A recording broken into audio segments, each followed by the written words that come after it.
Will you contact the city I live in to see if they will allow a barndo to be built, or do I have to do that? So from a permitting perspective. Yeah. So we the best practice there is for the homeowner to do it. Mm-hmm.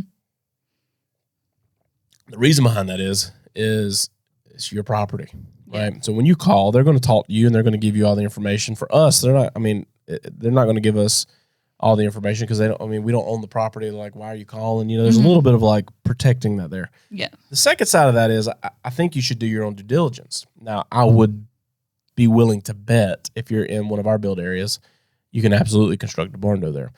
What tends to be more of a limiting factor is if you're in an HOA or a municipality that has additional zoning or additional like covenant restrictions, and they're going to limit like materials that you can use, but there's nothing to prohibit you from building a certain type of structure. That doesn't exist. And if it does exist, it's got to be in a state I'd never live in, right? Mm-hmm.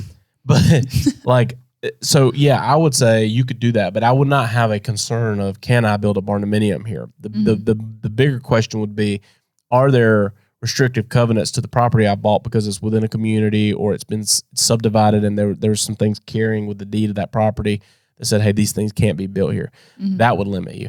But as far as a municipality saying like, hey, you can't build a barndo, well, define a barndo would be my first question, So yes, I would say that's a homeowner responsibility. And when you have a conversation with one of our sales members, they're going to tell you again, like, hey, you need to be following up with this because there's a lot of other things that you need to be asking them at the city, like, hey, who's my power company?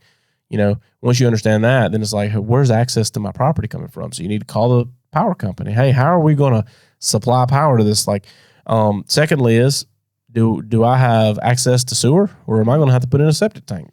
Again, you're going to have to reach out to your municipality, work with the local agency there, get that permit for your septic tank. They're going to have to come out, perk your land. They're going to tell you where that septic's got to be.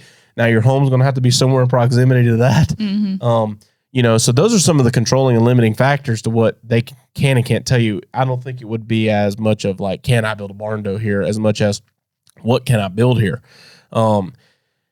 And then once you've done all that and you got all that information, now we have everything that's necessary to facilitate you through the rest of that. But again, it does require you reaching out to the municipality. Now, sales agents would be great, and they got awesome cheat sheets to give you to make it easy. But yeah, you got to be the one to pick up the phone and call. Mm-hmm. Thanks, guys, for tuning in to the Barndo Show podcast. If you're watching on YouTube or wherever you're listening to this content, hit subscribe so you don't miss an episode.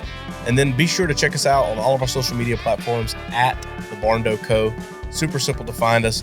And then when you're ready to dive in a little more, maybe look around some of our available floor plan options or take a look at the gallery of our work, or maybe you're ready to connect with our team and explore what it looks like to build your dream barndominium, you can visit us online at thebarndoco.com.